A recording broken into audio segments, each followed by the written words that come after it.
کراچی سے تازہ ترین خبر آپ کو دیں کہ کرنگی انڈسٹریل ایریا میں پولیس اور ملزمان میں فائرنگ کا تبادلہ. 2 مبینہ ڈکیت علی اصغر اور شہزاد زخمی حالت میں گرفتار کر لیے گئے ہیں. 2 پستول برآمد ہوئے ہیں. نمائندہ خصوصی نذیر شاہ ہمارے ساتھ موجود ہیں, ان سے مزید جانیں گے. نذیر, آگاہ کیجیے گا اس بارے میں. دیکھیں, کرنگی انڈسٹریل ایریا کا علاقہ ہے جہاں پر پولیس کا ملزمان سے مبینہ مقابلہ ہوا, جس میں 2 ملزمان علی اصغر اور شہزاد زخمی حالت میں گرفتار ہوئے, جن کے قبضے سے اسلحہ اور دیگر سامان برآمد ہوا ہے. پولیس کا کہنا ہے کہ ملزمان نے پولیس پر فائرنگ کی اور جوابی فائرنگ میں ان کو زخمی حالت میں گرفتار کیا گیا ہے. جو اس میں ملزم اصغر علی, اس کے خلاف کراچی کے مختلف تھانوں میں مقدمات کا ریکارڈ بھی موجود ہے, جن میں کھارد اور نیپر تھانے ان میں بھی مقدمات میں نامزد ہے, جبکہ شہزاد کا نام بھی نیپر تھانے کے ایک مقدمے میں سامنے آ چکا ہے. اور پولیس کا کہنا ہے کہ کرنگی انڈسٹریل ایریا پولیس نے ملزمان کے خلاف مقدمات درج کر لیے ہیں اور ان سے مزید تفتیش کا عمل جاری ہے. جی نذیر, بہت شکریہ تفصیلاً آگاہ کرنے کے لیے. بریکنگ نیوز آپ کو دیں گے. کراچی سے ایف آئی اے اور سی ٹی ڈبلیو کراچی کی بڑی کارروائی. جعلی دستاویزات پر افغان باشندوں کے پاکستانی پاسپورٹ بنانے کا نیٹ ورک بے نقاب ہو گیا. آصف خان سے مزید جانیں گے. آصف بتائے گا. خالد, بالکل, یہ ایف آئی اے کا جو ہے وہ ایف آئی اے سی ٹی ڈبلیو کی جانب سے کارروائی کی گئی ہے. ایک ونگ ہے ایف آئی اے کا, سی ٹی ڈبلیو کی جانب سے یہ کارروائی کی گئی ہے. شارع فیصل ہوائی مرکز سے قریب پاسپورٹ آفس پر چھاپا مارا گیا ہے. جعلی پاکستانی دستاویزات پر افغان باشندوں کے پاکستانی پاسپورٹ بنانے کا جو ہے وہ نیٹ ورک یہ بے نقاب کیا ہے. اور اس چھاپے کے دوران ایک شخص کو حراست میں لیا گیا ہے, جبکہ چھاپا مار کارروائی ایف آئی کے کاؤنٹر ٹیررزم ونگ کی جانب سے جو ہے وہ کی گئی. جبکہ اس دوران جو ریکارڈ ہے اس کی بھی جانچ پڑتال کی گئی. 70 سے زائد مشتبہ غیر ملکی افراد کے جو پاسپورٹ ہیں وہ بنانے کی جو دستاویزات ہیں وہ بھی برآمد کی گئی ہیں. اس کے ساتھ ساتھ مشتبہ غیر ملکیوں کا جو تعلق مبینہ طور پر افغانستان سے ہے یہ بتایا جاتا ہے. جی ٹھیک ہے آصف, بہت شکریہ تفصیلاً آگاہ کرنے کے لیے. اور اب بات کریں گے اقوام متحدہ میں پاکستان کے مستقل مندوب عاصم افتخار نے کہا ہے کہ افغان سرزمین اب بھی دہشت گرد تنظیموں کے لیے محفوظ پناہ گاہ بنی ہوئی ہے. طالبان حکومت پاکستان کے سیکیورٹی خدشات کو مسلسل نظر انداز کر رہی ہے. سلامتی کونسل اجلاس سے خطاب میں انہوں نے مزید کہا کہ پاکستان میں حالیہ دہشت گرد حملوں میں غیر معمولی اضافہ نہ صرف خطے بلکہ عالمی امن اور سلامتی کے لیے بھی سنگین خطرہ ہے. افغانستان میں دہشت گردوں کو حاصل آزادی کے باعث پاکستان سب سے زیادہ متاثر ہوا ہے. متعدد حملوں میں افغان شہریوں کے ملوث ہونے کے شواہد بھی موجود ہیں. افغانستان سے جنم لینے والی دہشت گردی کے نتیجے میں 1200 سے زائد پاکستانی اپنی جانوں سے ہاتھ دھو بیٹھے ہیں. For decades, terrorism has been a major problem in Afghanistan, with implications not just for Afghanistan but the immediate neighborhood and beyond. Afghanistan has a history of being a safe haven for terrorist groups, including those used as proxies by our adversaries to target Pakistan and other countries. And the on-ground realities and recent exponential rise in terrorist attacks in Pakistan, these are glaring reminders of the precarious situation faced today and the threats posed to peace and security. حکومت اور Peoples party کے budget مذاکرات میں پیش رفت. ایوان صدر اسلام آباد میں قومی امور پر بڑی بیٹھک لگی. صدر آصف علی زرداری اور وزیر اعظم شہباز شریف شریک ہوئے. ذرائع نے بتایا ہے پیپلز پارٹی نے بجٹ منظور کرانے کے لیے گرین سگنل دے دیا. ایک دوسرے کی بیشتر بجٹ تجاویز سے اتفاق کر لیا. بعض قابل عمل نکات پر تکنیکی کمیٹیاں مشاورت جاری رکھیں گی.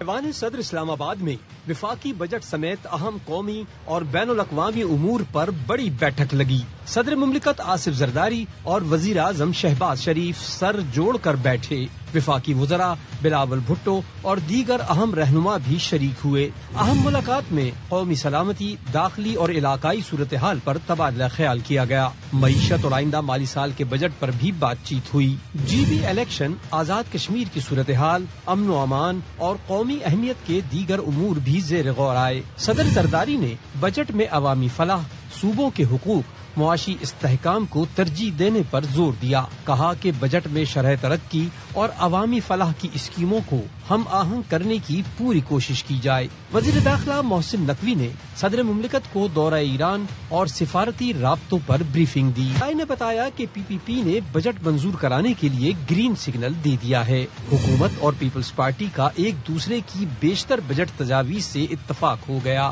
وسائل اور مسائل دیکھتے ہوئے دونوں کا ایک دوسرے کو اسپیس دینے کا فیصلہ.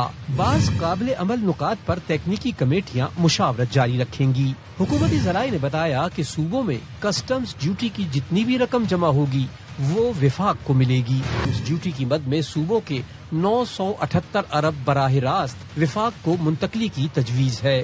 رقم وفاق کو دینے کا طریقہ تکنیکی کمیٹی طے کرے گی۔ کسٹمز ڈیوٹی کی رقم NFC کا حصہ نہیں ہوگی۔ کسٹمز محصولات وفاق کو براہ راست دینے کے لیے آئینی ترمیم یا آرڈیننس سے مدد لی جائے گی۔ وزیر اعظم نے GB الیکشن میں کامیابی پر صدر آصف زرداری کو مبارکباد دی۔ مسکراتے ہوئے کہا کہ نوجوان بلاول نے ہم سے بہتر انتخابی مہم چلائی۔ صدر زرداری نے مسکراتے ہوئے کہا کہ آخر بیٹا کس کا ہے۔ مسلم لیگ نون اور پیپلز پارٹی میں ترقیاتی بجٹ پر اتفاق رائے ہو گیا۔ وفاقی وزیر احسن اقبال کہتے ہیں کم ترقی یافتہ علاقوں کے لیے زیادہ فنڈز رکھے جائیں گے۔ بلوچستان کے بعد سب سے زیادہ ترقیاتی فنڈز ان کے لیے مختص ہوگا۔ رواں سال وفاق K4 منصوبہ اور سکر حیدرآباد موٹر وے مکمل کرے گی۔ اور پیپلز پارٹی کے جو ڈیولپمنٹ بجٹ پہ جو گفتگو تھی وہ تو مکمل ہو گئی ہے، اور PSDP کے اوپر ایک مکمل انڈرسٹینڈنگ ہے۔ کوشش ہے کہ جو چھوٹے صوبے ہیں یا کم ترقی یافتہ علاقے ہیں ان کو ہم زیادہ سے زیادہ فنڈنگ ان کی کریں۔ سب سے زیادہ فنڈنگ تقریباً 265 ارب کی صوبہ بلوچستان کی ہے۔ دوسرے نمبر پہ تقریباً 195 ارب صوبہ سندھ کے لیے ہیں۔ جو کم ترقی یافتہ علاقے ہیں ان کو زیادہ ترجیحی بنیادوں پر وہاں پر منصوبوں کو مکمل کیا جائے۔ سر سندھ میں کون کون سے منصوبے ہیں سر جن کے لیے آپ نے وفاق نے فنڈ دیے؟ سب سے بڑا منصوبہ ہے جسے ہم شروع کر رہے ہیں وہ سکر حیدرآباد موٹر وے کا منصوبہ ہے۔ K4 کا منصوبہ جو وفاقی حکومت نے شروع کیا ہے اس کو ہم پایہ تکمیل تک پہنچا سکیں، جس سے کراچی کے پانی کا مسئلہ بڑی حل ہو سکتا ہے۔ کالعدم جوائنٹ عوامی ایکشن کمیٹی مضموم مقاصد بے نقاب۔ مرکزی رہنما شوکت نواز میر اور خواجہ مہران کی آڈیو کال لیک۔ راولا کوٹ میں دہشت گرد حملے اور لاشیں گرانے کی پیش کی منصوبہ بندی کی جا رہی تھی۔ لیک کال میں کہا گیا جب تک راولا کوٹ میں حملے اور لڑائی نہیں ہوتی مظفر آباد اور میرپور میں کچھ نہیں کر پائیں گے۔ وزیر مملکت برائے داخلہ طلال چودھری کہتے ہیں کالعدم ایکشن کمیٹی کے حوالے سے کئی شواہد پہلے سے موجود ہیں۔ آڈیو لیک کی مکمل جامع غیر جانبدارانہ تحقیقات کی ضرورت ہے۔ ہاں جی آ رہی ہے؟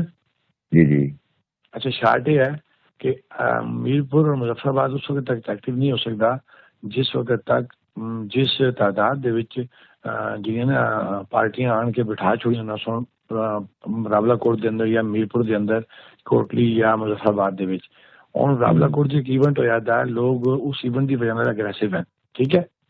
جب تک ایک بڑے پیمانے تے اتھے لڑائی نہیں سٹارٹ ہوندی، میں تمہیں کھل کے گل دس رہا ہوں، اس وقت تک میرپور اور مظفر آباد کوئی نہیں کر رکھتا۔ طریقے نال کر پھر طریقے نہ کر، لیکن یہ دیکھ لیں کہ اتنے ٹروپس کتنی ہیں، اتنا ٹروپس ہیں یا نہیں ہیں؟ نہ راتی آئی نہ راتی پھرنے رہے نہ مارے پر تقریباً 10 منٹ ڈرون پھرنے رہے صبح تک۔ پہلے چیک کرو ادھر رکھی کرو کہ اتنا کتنے لوگ ہیں، کس پوزیشن میں سول کپڑے ہیں، کس طرح ہیں، پھر پروگرام کا فیصلہ کریں۔ اس طرح جذبات اتنا کریں فیصلہ۔ شاید دیکھو نا، میں یہی کہہ رہا ہوں، دیکھو میں یہی کہہ رہا نا کہ یہ ڈیپینڈ کس اوپر کرتا ہے جتنے ڈیڈ باڈی پی دی ہے۔ گل کیوں نہیں سمجھ رہے تو میری؟ سر میں بھی تھی تمہیں کہہ رہا نا کہ تسا آج راولا کوٹ دیکھو، راولا کوٹ میچ لگسی تو اگلی گل بن سی، اگر راولا کوٹ میچ نہیں لگتا اسی کچھ بھی نہیں کر سکتے۔ راولا کوٹ آزاد کشمیر میں کالعدم عوامی ایکشن کمیٹی کے کارکنوں کے ہاتھوں شہید پولیس اہلکاروں کی نماز جنازہ ادا کر دی گئی۔ نماز جنازہ میں chief secretary IG Azad Kashmir اور دیگر اعلیٰ حکام، علاقہ مکینوں کی بڑی تعداد نے شرکت کی۔ میڈیا سے گفتگو کرتے ہوئے IG آزاد کشمیر ملک لیاقت علی خان کا کہنا تھا کہ اس سے زیادہ دہشت گردی کا ثبوت کیا ہوگا، انہوں نے ہمارے 4 لوگ شہید کر دیے۔ آزاد کشمیر کے عوام نے اس فتنے کو مسترد کر دیا۔ 4 جنازے اٹھانے کے باوجود ہم سینہ تان کر کھڑے ہیں۔ چند لوگ ذاتی ایجنڈے اور کسی اور کے ایجنڈے پر آزاد کشمیر کا امن خراب اور معصوم بچوں کو ورگلا رہے ہیں۔ زیادہ ان کی دہشت گردی کا ثبوت کیا ہوگا کہ انہوں نے ہمارے 3-4 لوگ شہید کیے۔ آزاد جموں اینڈ کشمیر کی عوام کو سیلیوٹ کرتا ہوں جنہوں نے اس فتنے کو، ان شرپسندوں کو ریجیکٹ کیا۔ ہم 4 جنازے اٹھانے کے باوجود یہ چھاتی تان کے کھڑے ہیں کہ ہم اس جگہ کی شرپسندوں کے خلاف اس کے ایک ایک انچ کی حفاظت کریں گے۔ چند ایک ایسے لوگ ہیں جو اپنے ذاتی ایجنڈے پہ اور کسی اور کے ایجنڈے کے اوپر آزاد کشمیر کے امن کو خراب کرنا چاہتے ہیں، آزاد کشمیر کے معصوم بچوں کو ورگلا رہے ہیں۔ گلگت بلتستان کے انتخابات میں پیپلز پارٹی نے میدان مار لیا۔ 24 میں سے 18 نشستوں کے سرکاری نتائج آ گئے۔ جعلی امیدوار 8 سیٹیں لے اڑے۔ مسلم لیگ نون 4 نشستوں کے ساتھ دوسری بڑی جماعت ہے۔ مجلس وحدت مسلمین کا 1 رکن منتخب ہوا، جبکہ 5 حلقوں میں عوام نے آزاد امیدواروں پر اعتماد کا اظہار کیا۔ سابق وزیر اعلیٰ اور نون لیگ کے رہنما حافظ حفیظ الرحمان نے بھی کامیابی سمیٹی۔